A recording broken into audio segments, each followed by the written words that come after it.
ഓർമ്മയുണ്ട് നൌഷാദിന്റെ പേര് പറഞ്ഞ വർഗീയത. പിന്നെ ഇങ്ങോട്ട് രാജ്യസഭയിൽ മുസ്ലിങ്ങളെ ഉള്ളൂ, ഹിന്ദുക്കളില്ല എന്ന് പറഞ്ഞ വർഗീയത. ഇപ്പൊ പറയുന്ന മലപ്പുറത്ത് ജീവിക്കാൻ ശ്വാസം മുട്ടുകയാണ്. പച്ച വർഗീയതയാണ്, പുളിച്ച വർഗീയത പറഞ്ഞ എന്തിനാണ്? 2015 വെള്ളാപ്പള്ളി നടേശൻ ഇത് പറഞ്ഞപ്പോൾ ചെറുക്കാൻ ആദ്യം ഇറങ്ങുന്ന ആളായിരുന്നു VS അച്യുതാനന്ദൻ.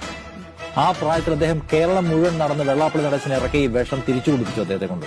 അന്ന് എല്ലാവരും ഞെട്ടിപ്പോയി. നൌഷാദിന്റെ പേര് പറഞ്ഞ വർഗീയത കേരളത്തെ പിടിച്ചു കുലുക്കുമെന്ന്. കാരണം വെള്ളാപ്പള്ളി നടേശനാണ് പറയുന്നത്. കേരളത്തിലെ ഏറ്റവും വലിയ ജാതി സമുദായമാണ്, അതിന്റെ തലപ്പത്തിരിക്കുന്ന ഏറ്റവും ശക്തനായ നേതാവാണ്. അദ്ദേഹം പറഞ്ഞാൽ ഈഴവ സമുദായത്തിന്റെ ചിന്ത എങ്ങോട്ട് പോകുന്നു? അപ്പൊ അതിനെതിരെ ഇറങ്ങി ആരായിരുന്നു? VS അച്യുതാനന്ദനായിരുന്നു. VS അച്യുതാനന്ദൻ ഇറങ്ങി നാട് മുഴുവൻ നടന്ന് അദ്ദേഹത്തിന്റെ പ്രായം വകവയ്ക്കാതെ വെള്ളാപ്പള്ളി നടേശൻ പറഞ്ഞ വിഷം അദ്ദേഹത്തിന് തിരിച്ചു കൊടുത്തിരുന്നു.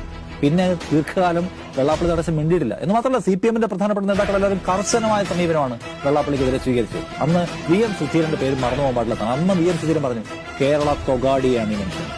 ഇത് സ്വന്തം സമുദായത്തെ അപ്പുറത്തെ സംഘപരിവാരത്തിന്റെ ആലയിൽ കൊണ്ടുപോകാനുള്ള പണിയാണ് എടുക്കുന്നത്. അന്ന് നമ്മൾ ഓർക്കേണ്ട ഒരു കാര്യമുണ്ട്. ഉമ്മൻചാണ്ടി എന്ന് പറഞ്ഞൊരു മഹാനായ നേതാവ് കോൺഗ്രസിൽ ഉണ്ടായിരുന്നു. അന്ന് അദ്ദേഹം ഈ പറയുന്ന RSSന് വേണ്ടി പണിയെടുക്കുന്ന വെള്ളാപ്പള്ളി നടേശനോട് സമ്പൂർണ്ണ അനുഭാവം പ്രഖ്യാപിച്ച ഒരാൾ കൂടിയാണ് എന്ന് ഓർക്കണം. അന്ന് അത് എന്തിനു വേണ്ടിയായിരുന്നു? സുധീരനെ അടിക്കാൻ കിട്ടിയ വടി എന്ന നിലയ്ക്ക്.